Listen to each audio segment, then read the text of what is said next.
everyone, Monique again. So I want to go over the rest of the material in the segment on birth, infancy, and toddlerhood. So I stopped at chapter 4 last time, so now we're doing 5 and 6. So the first thing is, remember, I'm just highlighting what I think is either super important or something that needs further explanation. So first things first, your chapter 5 starts off by talking about the various approaches in ideas and like to development and stuff like that. There are lots of different approaches. I do have videos here if you guys need them, or you guys can just Google them or whatever, right? But there's a lot of different approaches, and we will be touching on a few today in this video. Another thing that gets highlighted is the idea of early intervention.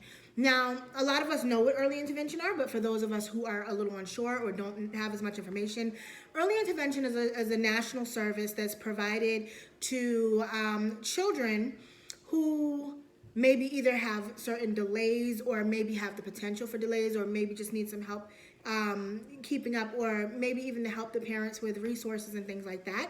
Early intervention's a really great program because they teach you things that you might have never considered. Like, for instance, with my little one, he was doing this when he was sitting down. Boop, right? And so they taught us this thing, like it's triangle pyramid sitting or something, where you open your legs and you put the baby in between, and the baby is able to kind of hold on to you and toggle right there. But it helps to teach them. Even like I remember my little cousin was doing it, and they taught her to grab onto the side of a table when walking, right? So things that as parents might not come as naturally, they teach you little things. They also pick up on things like if something might be, like if there's a delay and you don't know about it. So it's a really great program that you can get a referral from your PCP or any of your baby's medical providers. So, and that lasts until about 2 years. They even do social groups where they like bring the kids and let them play with other kids and interact and learn different skills. So another thing that's highlighted here is the idea of object permanence. Object permanence is the idea that little ones won't, when something goes away, it disappears, okay? So they highlight that around 18 to 24 months, saying that that's when that disappears. But this is why the game of peekaboo is so much fun, like, peekaboo, right? Why it's so much fun to do that with babies. And they get all excited and they're screaming and they're laughing and everything's a good time. Counting, you start to see shifts in counting from 0 to 3, where kids are able to do better with understanding numbers and how that works, because numbers are very difficult, but they learn it. Language, let's talk about language for a sec. Language in little ones looks very different. Okay, we're not always just talking about speech, how we communicate back and forth, right? The first signs of language in little ones is crying. As soon as they come out and they do, that is their first way of communicating, okay? And for those of us who have been around little ones, you probably can distinguish which cry means what, right? Like, I could tell when my little one gets hurt because it's a very piercing, it's the end of the world, right? Versus when he's sleepy and he's crying like this, right? They sound different and they mean different things. Cooing is another one. This is when babies are just making baby noises like, no, right? Babbling's another one, which is kind of like cooing, but it has multiple syllables. So it's like, blah, blah, blah, blah, ma, ma, ma. You'll hear a lot of that, like repetitive things. And those eventually lead to talking, right? And we know little ones start off by using little words here and there. And there are issues within speech, what we'll talk about a little later. But like using the wrong forms of verbs and things like that, especially in the English language, y'all know English is hard, right? Just like it's not as simple as other languages. And so there's really a thing around that. But again, we'll get there later on. Telegraphic speech is important. This is when speech is simplified and it means specific things. So like, no do might mean do not do that, right? And little ones do that. They find easy ways to communicate what they need, and eventually they learn to make longer sentences. We also have code mixing and code switching. And you see this with bilingual students, or students, listen to me, bilingual children, or maybe even children who speak more than just two languages. Like, for instance, I think I shared with you guys, I'm a therapist. I've been doing therapy for like a little over a decade now. And one of my clients, when I first met him, he was 3. And he used to have these really extreme temper tantrums. And when I first met him, I would go to his house.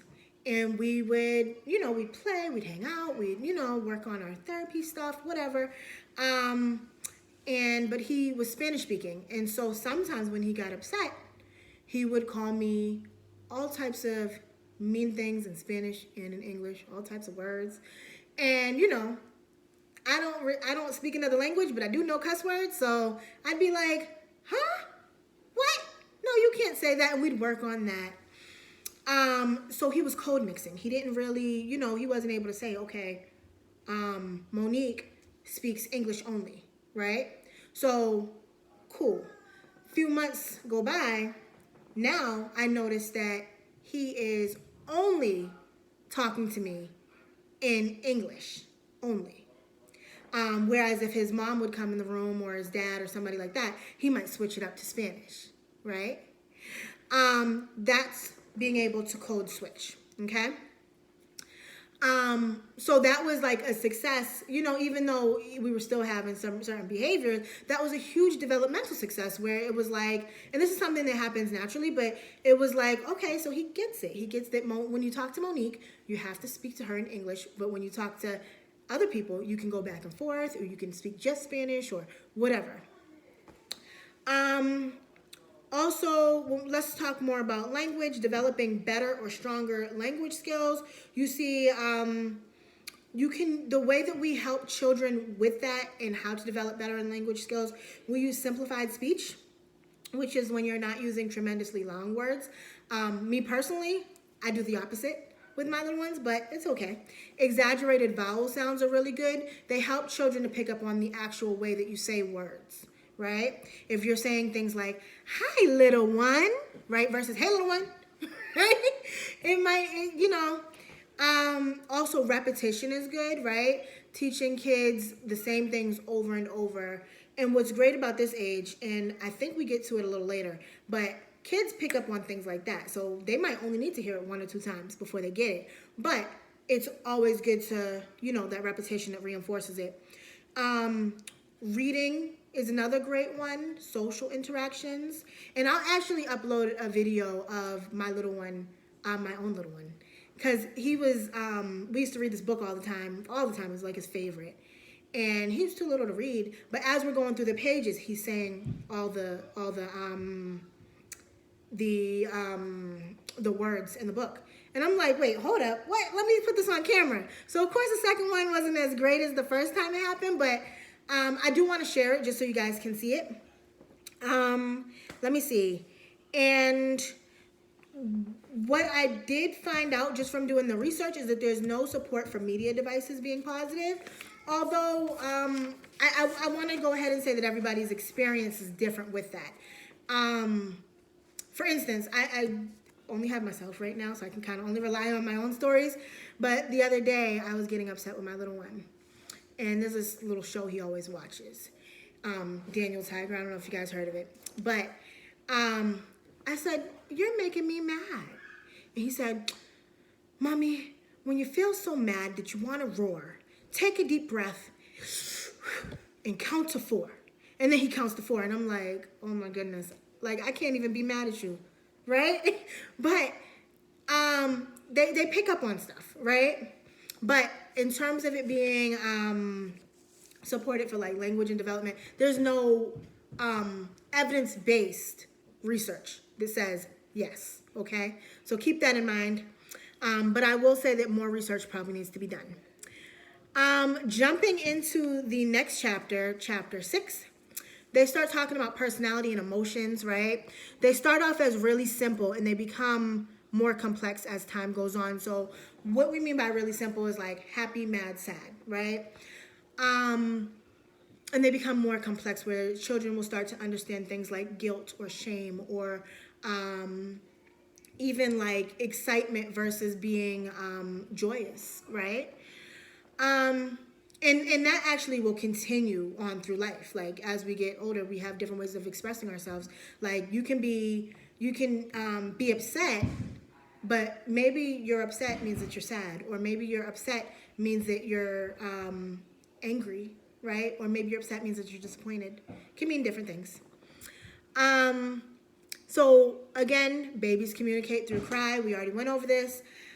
Social smiling happens at about 2 months. So we have different types of smiles that mean different things, right? Social smiling is smiling that happens with someone else. If I can find the video, I will upload it as well, of my little one doing anticipatory smiling. So when he was really little, we used to play this game, and I really wanted to work on the anticipatory smiling. Like, why isn't he doing it yet, right? Because, you want to keep kids on track, but whatever. So we used to play this game where I used to go, ooh, boop, right? And he used to get all excited from the boop. The time the boop came, it was like, ah, right? I'm so excited. But he got to the point where he was able to go, ooh, and start giggling and smiling and laughing, right? Because he was anticipating. He knew that boop was coming, right? So if you've ever done things, even like something like peekaboo or something like that, kids get really excited because they know it's coming. They start wailing their hands and feet and just so excited. And so let's talk about the family structure next. We talk about the importance of different roles. And I will upload videos for pretty much the next few things that we have to talk about. But Harry Harlow, a scientist who did research with monkeys, and basically what he did was he provided the monkeys with these, they were baby monkeys. He provided them with mothers, right? Robot mamas. And so they would put them in the room with the mamas, and one mama had like a warm, comforty type of blanket covering her. And the other mama, and they were both made out of wire. The other one had food, right? We know we need food, right? So he put these monkeys in distress, in emotional distress, and saw who they ran to. And the overarching theme is that they ran to the mother with the cloth, signifying that comfort is super, super important in little ones. So that might also speak to the importance of that skin to skin that we talked about in the last video, and the kangaroo care. Also, let's talk about the role of the father. Father's role, if you look at like historically the way that fathers have interacted with the children in this country, it's shifted. So now we see fathers being way more involved. And a lot of fathers even like will take care of the children on their own, right? So there's a great shift there. And looking at their sibling relationships, when we look at siblings, conflict is frequent. And it's usually over some type of property. No, that's my mommy. No, that's my toy. No, that is my food, whatever. It's usually over some type of conflict that's in regards to property. But that's not the main takeaway from sibling relationships. The main takeaway that we want to highlight is how much they learn off of each other, those relationships, okay? When talking about gender, gender typing is something that when we see little ones, we automatically throw labels on them, right? Oh, it's a baby shower. What do you have, a girl or a boy? Oh, boy. Okay, I'm gonna bring you some blue, blah, blah, blah, right? Oh, you're having a little girl. Oh, look at this little girl, baby looking just as gender neutral and ambiguous as possible, but she's a girl, so, oh, what a pretty princess. Look at you, right? Very different from talking to, oh, you're such a macho man, right? Very different. So you don't see many actual differences in kids with gender besides what is gender typed, okay? Like for instance, I have something right here. My kid, I just ordered all 3 of them water bottles. They ran out of blue. I made sure I got the blue, right? It's kind of the worst actually, but it is what it is. And I'm gonna work on that too. So in terms of attachment, we see different forms of attachment. We spoke about the importance with Harry Harlow and those monkeys. I'm going to upload a video on Mary Ainsworth. She did a strange situation experiment where she pretty much put children in a room with their parents and watched their interaction. Then she introduced a stranger into that and watched the child's interaction. Then she then she took the parents away and looked at that interaction, and then looked at what it looked like when the parents returned. So looking at how the children are interacting with the parent, the stranger, being alone with the stranger when the parents come back. And basically she came up with 4 different types of attachments. And we will look at the video and they'll describe those for you guys. Secure being the most, the best, I guess we can use the word. And then also, when talking about those theorists, Erickson, he came up with the idea of trust versus mistrust, right? So when your slides talk about that, they're talking about what occurs in children when they know, if I cry, someone's gonna come feed me. Someone's gonna come change the stinky diaper. Someone is gonna pick me up and rock me and love me, right? That's them building trust versus not being able to have that trust. And we have different types of anxiety that we see in little ones. So for instance, we have separation anxiety. If you've ever dropped a kid off at daycare or something like that, you see that they get a little anxious about leaving you or whoever that parent is or parental figure.